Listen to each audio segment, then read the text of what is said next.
आज हम लोग देखेंगे फिजिक्स का सब्जेक्टिव क्वेश्चन यानी लघुत्तरीय प्रश्न और दीर्घोत्तरीय प्रश्न दोनों मिला के आपको 35 नंबर में पूछा जाता है। लघुत्तरीय प्रश्न 10 कहता है बनाने के लिए और दीर्घोत्तरीय प्रश्न कहता है 3 बनाने के लिए।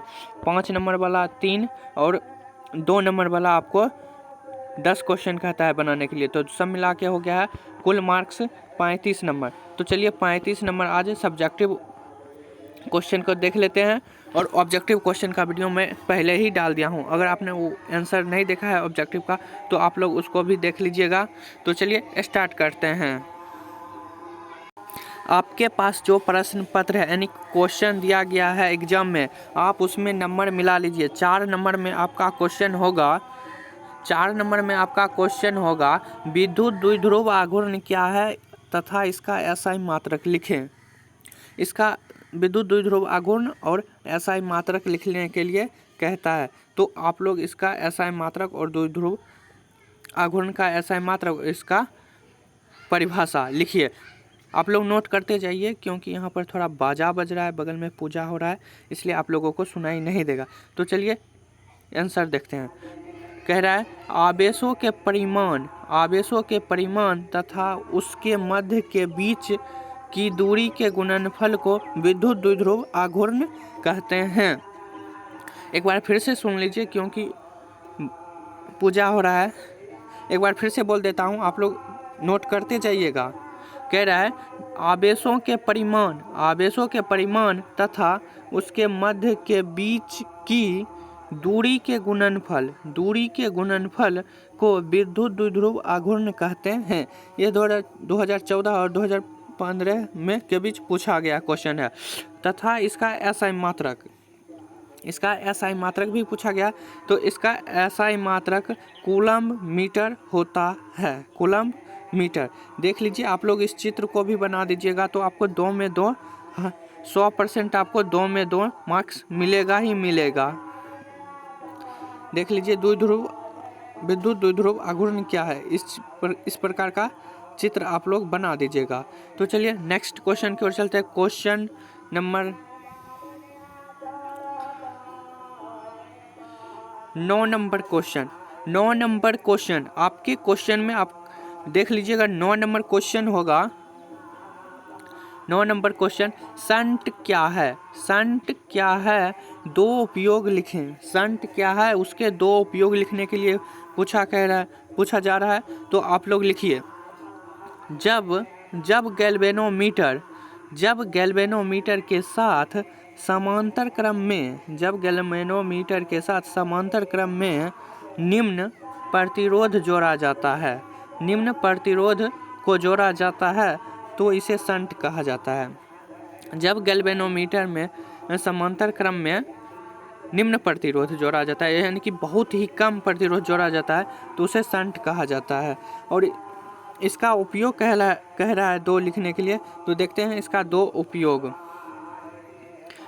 उपयोग होता है गैल्वेनोमीटर की कुंडली को जलने से बचाने के लिए। गैल्वेनोमीटर की कुंडली को जलने से बचाने के लिए उपयोग किया जाता है शंट का। 2 नंबर उपयोग होता है, दूसरा नंबर कह रहा है गैल्वेनोमीटर को एमीटर में बदलने के लिए, यानी कि गैल्वेनोमीटर को एमीटर में बदलने के लिए शंट का उपयोग किया जाता है। तो आप लोग देख लिए शंट क्या है और इसके उपयोग। तो नेक्स्ट क्वेश्चन की ओर चलते हैं। अगर आपने अभी तक इस चैनल को सब्सक्राइब नहीं किया तो सब्सक्राइब कर लीजिए। नेक्स्ट क्वेश्चन की ओर चलते हैं। 7 नंबर क्वेश्चन आपके क्वेश्चन में 7 नंबर होगा। 7 नंबर क्वेश्चन में आपका पूछा गया है लॉरेंज बल क्या है। आप लोग मिलाते जाइएगा और आंसर लिखते जाइएगा, ठीक है। तो देखते हैं लॉरेंज बल क्या होता है। कह रहा है जब कोई आवेशित कण ऐसे क्षेत्र में गति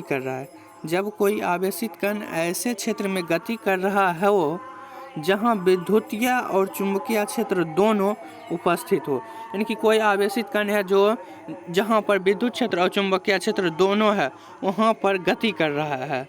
तो आवेशित कण पर क्रियाशील कुल बल लॉरेंज बल कहलाता है। आवेशित कण पर क्रियाशील कुल बल लॉरेंज बल कहलाता है।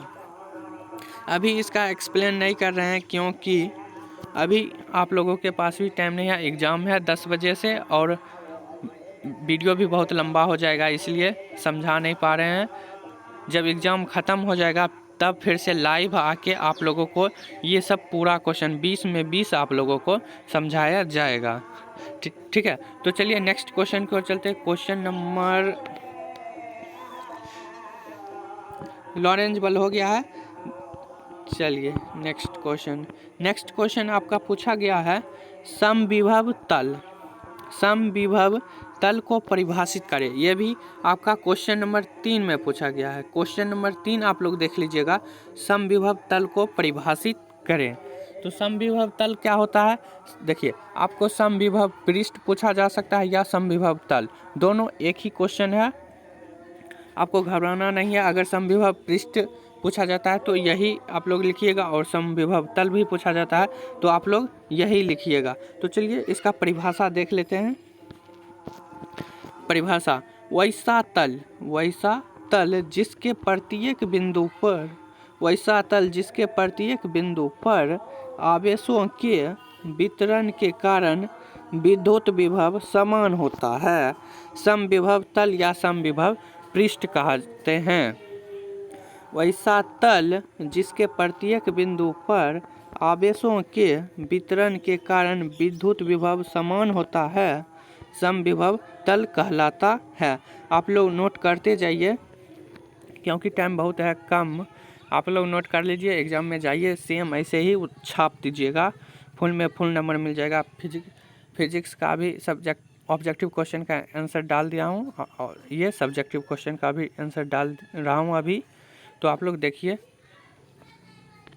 नेक्स्ट क्वेश्चन है आपका पूछा गया क्वेश्चन नंबर 19 आप लोग देख लीजिएगा। क्वेश्चन नंबर 19 में पूछा गया है www क्या है, www क्या है। तो चलिए इसका सबसे पहले तो इसका पूरा नाम क्या होता है देखते हैं। www का पूरा नाम वर्ल्ड वाइड वेब है, इसे प्रथम ब्राउज़र माना जाता है।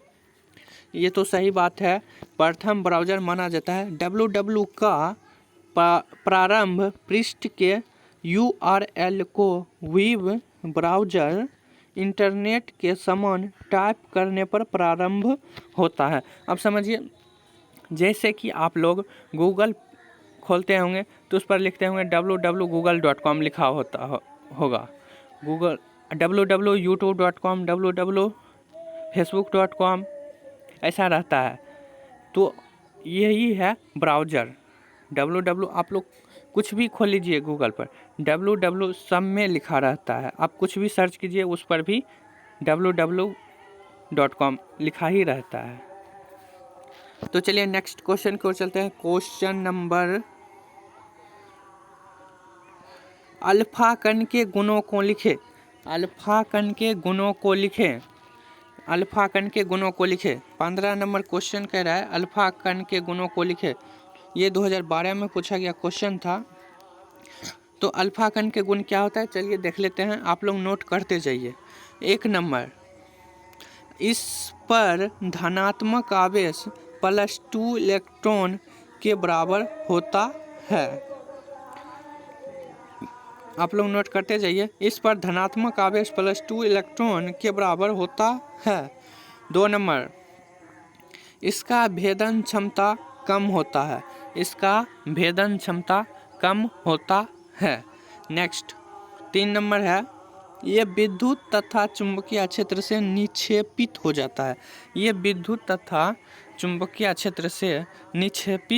जाता है।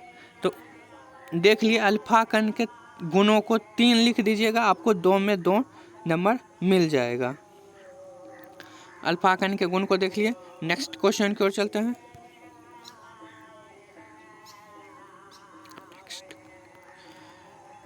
कह रहा है भूतरंग क्या है। क्वेश्चन नंबर आपको 18 में मिल जाएगा, आपके क्वेश्चन में 18 नंबर है, भूतरंग क्या है। क्वेश्चन नंबर 18, भूतरंग क्या है? तो चलिए भूतरंग क्या होता है उसको देख लेते हैं। कह रहा है भूतरंग संचार में रेडियो तरंगें पृथ्वी की सतह से होकर गुजरती है। भूतरंग संचार में रेडियो तरंगें पृथ्वी की सतह से होकर गुजरती है। पृथ्वी की सतह से गुजरने वाली रेडियो तरंगें को ही भूतरंग कहा जाता है। यानी पृथ्वी की सतह से गुजरने वाली रेडियो तरंग जो जाता है उसे ही भूतरंग कहते हैं। रेडियो तरंग को ही मान के चलो तो रेडियो तरंग को ही भूतरंग कहते हैं हम लोग। नेक्स्ट क्वेश्चन ये लगा कि आपका 8 या 9 क्वेश्चन सब्जेक्टिव हो गया है लघु उत्तरीय प्रश्न। अब चलेंगे दीर्घ उत्तरीय प्रश्न, देख लेते हैं कितना हुआ है। एक और है वर्ण विक्षेपण। आपको ये भी क्वेश्चन पूछा गया है वर्ण विक्षेपण 2 नंबर। क्वेश्चन नंबर आप लोग 12 नंबर क्वेश्चन होगा आप में। वर्ण विक्षेपण समता क्षमता किसे कहते हैं? वर्ण विक्षेपण क्षमता किसे कहते हैं? तो चलिए इसका आंसर देख लेते हैं क्या होता है। वर्ण विक्षेपण क्षमता, वर्ण विक्षेपण क्षमता को कोणीय वर्ण विक्षेपण क्षमता को कोणीय वर्ण विक्षेपण तथा मध्य वर्ण विक्षेपण के अनुपात के रूप में परिभाषित किया जाता है। एक बार फिर से बोल देता हूँ। वर्ण विक्षेपण क्षमता को कोणीय वर्ण विक्षेपण तथा मध्य वर्ण विक्षेपण के अनुपात के रूप में परिभाषित किया जाता है। आप लोग नोट कर लीजिए एक बार फिर से रोक कर वीडियो को। नेक्स्ट क्वेश्चन की ओर चलते हैं। लगभग हो गया है 8 क्वेश्चन हो गया था। अब 2 क्वेश्चन और है लघु उत्तरीय प्रश्न में। तो चलिए देख लेते हैं लघु उत्तरीय प्रश्न 2 बाकी है, दोनों को देख लेते हैं। देख लीजिए 16 नंबर क्वेश्चन है आपका। 16 नंबर क्वेश्चन में नाभिकीय संलयन से आप क्या समझते हैं? नाभिकीय संलयन से आप क्या समझते हैं? तो नाभिकीय संलयन क्या होता है उसको परिभाषा हम लोग देख लेते हैं। कह रहा है दो हल्के नाभिक को जोड़कर एक बड़े नाभिक बनाने की क्रिया को नाभिकीय संलयन कहते हैं। यानी दो हल्का नाभिक को जोड़कर एक बड़े नाभिक बनाने की क्रिया को नाभिकीय संलयन कहते हैं। यहाँ पर कलाकार लिखा गया है, नाभिकीय संलयन कहते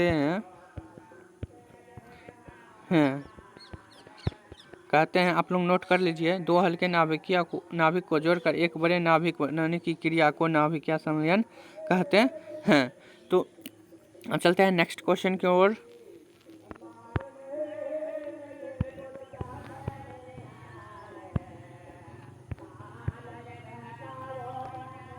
नेक्स्ट क्वेश्चन है आपका अनुगमन वेग क्या है?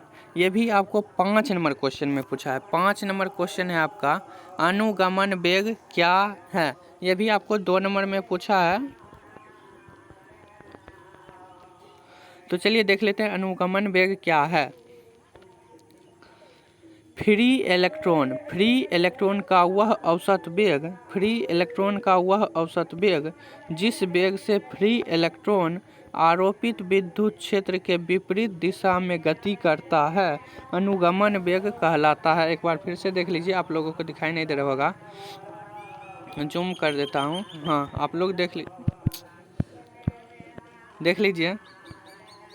फ्री इलेक्ट्रॉन का वह औसत वेग जिस वेग से फ्री इलेक्ट्रॉन आरोपित विद्युत क्षेत्र के विपरीत दिशा में गति करता है अनुगमन वेग कहलाता है। आप लोग लिख ले होंगे। तो लघु उत्तरीय प्रश्न खत्म होता है, यानी आपका 20 नंबर आपको मिल चुका है। आप लोग इतना अगर लिख देते हैं तो चलिए अब दीर्घ उत्तरीय प्रश्न की ओर चलते हैं।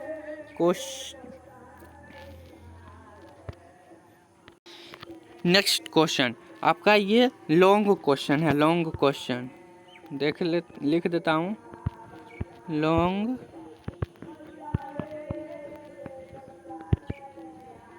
लॉन्ग क्वेश्चन, ये आपको 5 नंबर में पूछा जाता है। 5 नंबर वाला क्वेश्चन आप लोग नोट करते जाइए, क्योंकि इसका आंसर आपको कम से कम 1.5 पेज में देना है। तो 1.5 पेज आपको लिखना पड़ेगा, तब आपको 5 में 5 मिल पाएगा। तो चलिए क्वेश्चन क्या है उसको देख लेते हैं। क्वेश्चन नंबर ये है आपका 21 नंबर। 21 लिख देता हूँ यहाँ पर। 21 नंबर क्वेश्चन है आपका ये। तो चलिए क्वेश्चन नंबर 21 आप लोग देख लीजिएगा, यही क्वेश्चन होगा। क्वेश्चन मैं बोल देता हूँ, आप लोग देख लीजिए। कह रहा है खगोलीय दूरदर्शी का बनावट एवं क्रिया विधि का वर्णन करे तथा इसका आवर्धन क्षमता प्राप्त करे। आवर्धन क्षमता पूछ रहा है, तो देखिए क्योंकि ये बहुत बड़ा हो जाएगा, तो बहुत बड़ा हो जाएगा तो आप लोगों के पास टाइम नहीं है, ना ही मेरे पास टाइम। मेरे पास तो टाइम है, मैं बना दूंगा कहिएगा तो, लेकिन आप लोगों को लिखना भी है। तो देख लीजिए मैं यहाँ पर शॉर्टकट में चलता हूँ, आप लोगों को फिर मैं बाद में सेंटअप एग्जाम जब ख़त्म हो जाएगा तब मैं अच्छे से समझा दूंगा। अभी थोड़ा शॉर्टकट, क्योंकि बेसिक से समझाना अभी संभव नहीं है।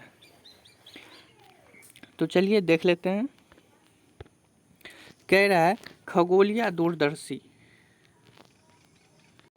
खगोलीय दूरदर्शी।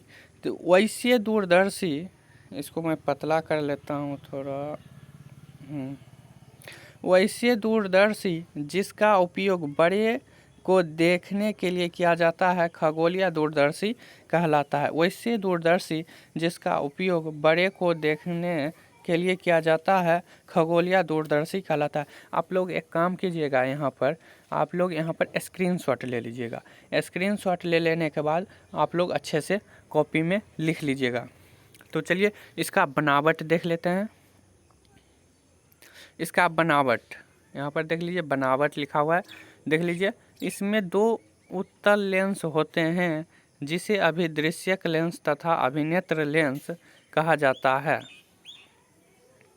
अभिदृश्यक लेंस का द्वारक और फोकस दूरी अधिक होता है तथा अभिनेत्री के द्वारा तथा फोकस दूरी कम होता है। तो आप लोग नोट कर लीजिए, क्योंकि अभी समझा नहीं पाऊँगा, बाद में इसको समझा दूंगा पूरे एक्सप्लेन के साथ बेसिक से। तो चलिए इसका कार्य अब देख लेते हैं, क्योंकि आपका एग्ज़ाम भी है। इसका कार्य अब इसका आप लोग ये चित्र को लिख लीजिएगा, स्क्रीनशॉट लेके देख लीजिए। तो चलिए इसका कार्य देखते हैं। कार्य, जब दूर स्थित वस्तु से निकलने वाली समांतर प्रकाश की किरण अभिदृश्यक लेंस पर आपतित होती है तो अपवर्तन के बाद उसके फोकस के तल में मिलती है। A' B' वस्तु का वास्तविक उल्टा प्रतिबिंब बनता है। तो देख लीजिए A' और ये B' और ये B' वस्तु का उल्टा प्रतिबिंब बनता है। जो अभिनेत्र लेंस के लिए वस्तु का कार्य करता है, अब अभिनेत्र लेंस वस्तु का अंतिम प्रतिबिंब A', B' को बनाता है जो वस्तु से उल्टा और सीधा होता है। तो चलिए इसको देख लिए। अब देखते हैं इसकी आवर्धन क्षमता को। देख लीजिए इसकी आवर्धन क्षमता। तो आप लोग सबसे पहले इस चित्र को अच्छे से बना लीजिएगा। तो चलिए आवर्धन क्षमता, यहाँ पर हम डायरेक्ट समझाते चलेंगे, बेसिक से नहीं बता पाऊँगा अभी, क्योंकि वीडियो बहुत लंबा हो चुका है पहले से। तो चलिए स्टार्ट करते हैं। आवर्धन क्षमता, इसी में है आवर्धन क्षमता पूछ रहा है व्यंजक प्राप्त करने के लिए। तो आवर्धन क्षमता मान लीजिए m बराबर बीटा बाय अल्फ़ा, m बराबर बीटा बाय अल्फ़ा, और एक m बराबर बीटा बाय अल्फ़ा है, तो हम यहाँ पर 10 लगा दिए हैं। 10 लगा दिए तो 10 बीटा बाय 10 अल्फ़ा, इसी में हम यहाँ पर 10 लगा दिए हैं और नीचे भी 10 लगा दिए हैं। तो 10 बीटा बाय 10 अल्फ़ा, कोई फ़र्क नहीं किए हैं, सिर्फ 10 लगा दिए हैं। अब देख लीजिए क्या कर रहा है, अल्फ़ा और बीटा काफ़ी छोटा है, अल्फ़ा और बीटा काफ़ी छोटा है, तो 10 अल्फ़ा बराबर तो टेन अल्फ़ा बराबर A dash B dash by O A dash, A dash B dash by O A dash, O A dash, ये इसको ले लिए ओ ए डैश, और ten beta A dash B dash E A dash, ten A dash B dash और E देख लीजिए यहाँ पर है ई, और ए डैश ये है। तो इसको ले लिए, कुछ नहीं किए हैं, सिर्फ यहाँ से ले लिए हैं क्योंकि अभी समझा नहीं पाऊँगा। तो चलिए आप लोग डायरेक्ट स्क्रीनशॉट लीजिए और छाप दीजिए कॉपी में, आपको फुल नंबर मिल जाएगा। तो m बराबर, अब देखिए यहाँ पर क्या किए हैं, अब देखिए tan beta by tan alpha किए हैं, tan beta by alpha, tan beta by tan alpha. तो इसको जब ऐसे करिएगा टेन बीटा बाय अल्फ़ा, तो m बराबर आएगा ये ऐसे आ जाएगा आपको, आप लोग कर लीजिएगा। इसलिए ऐसे आएगा तो आप लोग देख लीजिए। उसके बाद m बराबर हो जाएगा O A dash by E A dash, क्योंकि A dash B dash cut गया, तो इसके O A dash by E A dash हो गया है। तो देख लीजिए यहाँ पर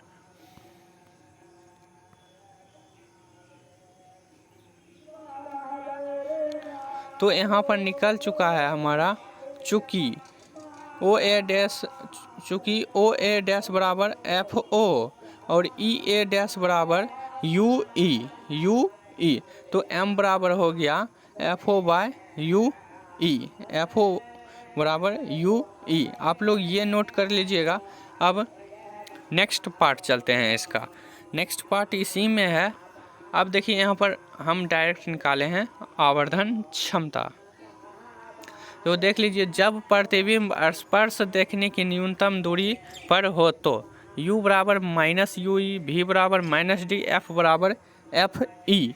तो लेंस सूत्र आप लोगों को पता होगा, 1/f बराबर 1/v माइनस 1/u होता है। तो देख लीजिए 1/f को f के बदले हम f ही लिख सकते हैं, तो f ही, v के जगह पर माइनस डी है तो माइनस डी लिख दिए, u के जगह u का मान है माइनस यू ई, तो u का मान माइनस यू ई लिख दिया हूँ। अब देखिए आप लोग इसका भी स्क्रीनशॉट ले लीजिएगा। अब देख लीजिए 1/यू ई इसको इधर कर दिए और 1/f इसको भी इधर कर दिए, तो माइनस माइनस देख लीजिए, सबसे पहले माइनस माइनस ये प्लस हो जाएगा, प्लस हुआ तो ये हो गया बराबर, ये इसको ही इधर हम रहने दे दिए, माइनस माइनस प्लस हो गया, ये इधर ही रह गया। 1/-1/-डी को हम इस पार ले गए तो ये प्लस हो गया, तो हो गया 1/यू ई बराबर 1/f ई प्लस 1/डी। अब क्या किए, multiple both side by F O, यहाँ पर देख लीजिए। और उसके बाद जो आया है वो आया है F O by U E बराबर F O by F E plus F O by D. क्योंकि यहाँ पर विस्तार से मैं नहीं समझा पाऊँगा क्योंकि अभी वीडियो बहुत लंबा हो चुका है। और हाँ, हिंदी, केमिस्ट्री, बायोलॉजी ये तीनों का सब्जेक्टिव क्वेश्चन मैं डाल दिया हूँ, आप लोग उसको भी देख लीजिएगा। तो उसके बाद जो आया है वो आया है F O by F U E, F O, इस यहाँ पर से हम इसको कॉमन ले लिए हैं, इसको कॉमन लेने के बाद इसको कॉमन ले लिए तो नहीं कुछ, तो एक बच गया, तो 1 plus F O by F E by D ये आ गया है। तो m बराबर, क्योंकि ये पहले ही निकल चुका था, तो m बराबर F O by F E 1 plus F E by D ये हमारा आ गया। तो यहाँ पर हमारा आवर्धन क्षमता क्या पूछ रहा था, चलिए देख लेते हैं क्या पूछ रहा था। आवर्धन क्षमता पूछ रहा था, तो पूछ रहा था तो उसका फार्मूला निकल चुका है। तो आप लोग ये स्क्रीनशॉट ले लीजिए। एक बार फिर से मैं थोड़ा थोड़ा कर देता हूँ, अभी कुछ नहीं लिखूँगा, आप लोग यहाँ से स्क्रीनशॉट ले सकते हैं। यहाँ तक स्क्रीनशॉट ले लिए हैं आप लोग। चलिए नेक्स्ट, अब यहाँ से यहाँ तक का स्क्रीनशॉट ले लीजिए आप लोग। चलिए अब यहाँ से यहाँ तक का स्क्रीनशॉट ले लीजिए आप लोग। स्क्रीनशॉट ले लेने के बाद आप लोग कॉपी में लिख लीजिएगा। इसको मैं एक सेंटअप एग्ज़ाम ख़त्म होने के बाद लाइव में आके अच्छे से समझा दूंगा। तो चलिए नेक्स्ट क्वेश्चन की ओर चलते हैं। क्वेश्चन नंबर 2, दीर्घोत्तरीय प्रश्न क्वेश्चन नंबर 2 की ओर।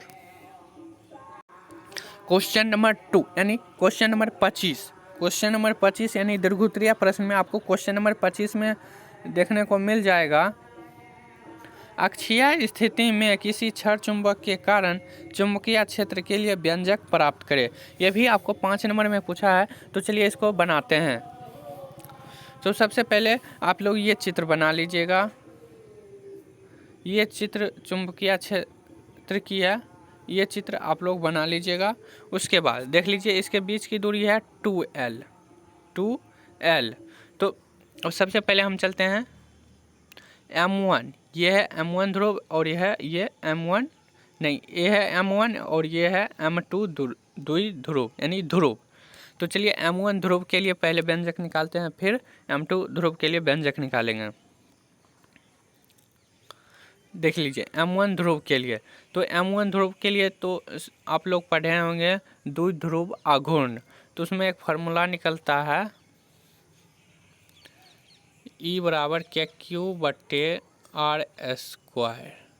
यही फार्मूला यहाँ पर लगेगा। यहाँ पर E नहीं होगा, यहाँ पर B हो जाएगा। B1 चुंबकीय क्षेत्र की दिशा। तो B के लिए हम लोग लिखेंगे यही रहेगा KQ, Q के जगह पर हमारा M है तो M लिखेंगे, और R² है तो यहाँ पर R+L हो जाएगा, क्योंकि 2L है तो इसको L और ये भी L हो जाएगा। तो चलिए KQ/R², तो B1 के लिए क्या निकल गया KM/R+L का स्क्वायर। ये हो गया समीकरण आपका 1, समीकरण 1 हो गया है। और M2 ध्रुव के लिए, M2 ध्रुव के लिए सेम वैसे ही वो प्लस हुआ था तो ये हो जाएगा माइनस, क्योंकि ये M2 ध्रुव के लिए है।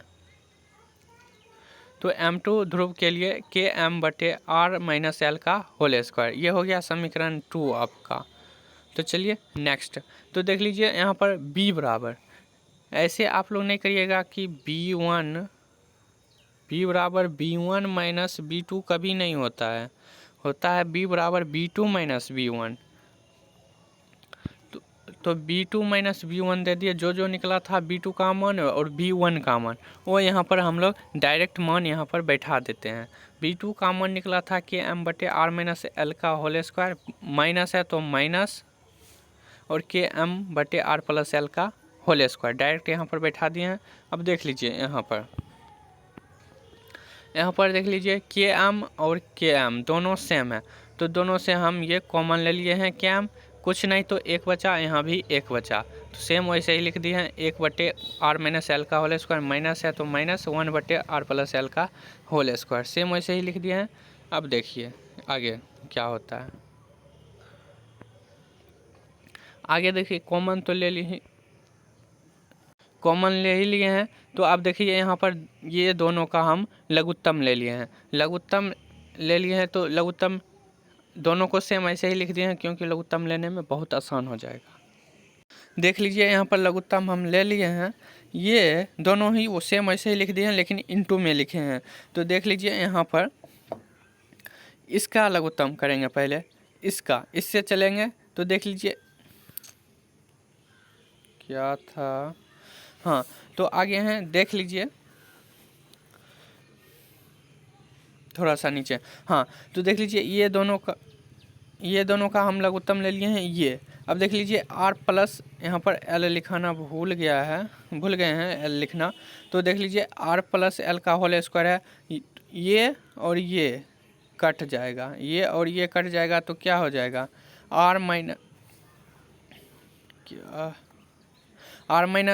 L का होल स्क्वायर हो जाएगा,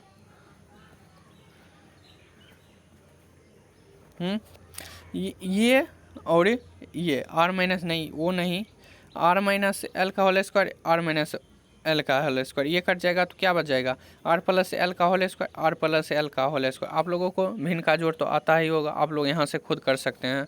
और उसके बाद आर प्लस एल का होल स्क्वायर, यहाँ पर प्लस का और यहाँ प्लस का, तो आर माइनस एल हो जाएगा, तो आर माइनस एल का होल स्क्वायर लिखा गया है। तो देख लीजिए, अब कुछ नहीं करना है, आर प्लस एल का, किधर चल गया, हाँ, आर प्लस एल का होल स्क्वायर क्या होता है और आर माइनस एल का होल स्क्वायर क्या होता है, आप लोगों को लिखना है। तो के एम कॉमन था, के एम कॉमन ही रहने दिए। तो देख लीजिए, आर प्लस एल का ए प्लस बी का होल स्क्वायर पर है, तो A square plus B square plus 2ab लिख दिए, और माइनस है तो माइनस, ये ब्रैकेट में ही लिखेंगे क्योंकि यहाँ पर माइनस से गुना होगा। तो आर ए माइनस बी का whole square, A square plus B square minus 2ab लिख दिए। अब ये दोनों का हम गुना कर दिए। गुना करने के बाद आता है R square minus L square का स्क्वायर। तो देख लीजिए उसके बाद क्या आता है। तो सबसे पहले यहाँ पर देख लीजिए, क्योंकि एल 0 है, शून्य के बराबर है, लगभग शून्य ही है, तो उसको छोड़ देते हैं, एल को, ये हट जाएगा एल, तो आर स्क्वायर का स्क्वायर हो जाएगा। तो देख लीजिए, R square L square plus 2RL, अब माइनस से गुना कर दो, प्लस में था तो ये माइनस हो गया, प्लस में था गुना हो गया माइनस, तो माइनस, ये माइनस में था 2RL, माइनस से गुना किया, यहाँ पर प्लस 2RL हो गया। तो आर स्क्वायर पर स्क्वायर, तो आर पर पावर 4 यहाँ हो गया है, आर पर पावर 4। अब देखो, ये प्लस, ये माइनस, ये प्लस, ये माइनस, दोनों कट गया, दोनों जोड़ दो, 2RL प्लस 2RL 4RL, ये कॉमन था तो कॉमन ही रहेगा इधर ही, और 4 आर पर पावर 4, आर पर पावर 4 हो गया है। अब देखिए आगे, आर पर पावर 4 हो गया, तो m बराबर अब होता है, m बराबर वहाँ पर होता था 2p बराबर 2ql। आप लोग उस वीडियो को नहीं देखे हैं, अक्षीय स्थिति में विद्युत क्षेत्र की तीव्रता, वो वीडियो आप लोग देख लीजिए, तो उसमें अच्छे से समझ में आ जाएगा। हालांकि इसको अभी मैं अच्छे से समझा दूंगा सेंटर एग्ज़ाम ख़त्म होने के बाद।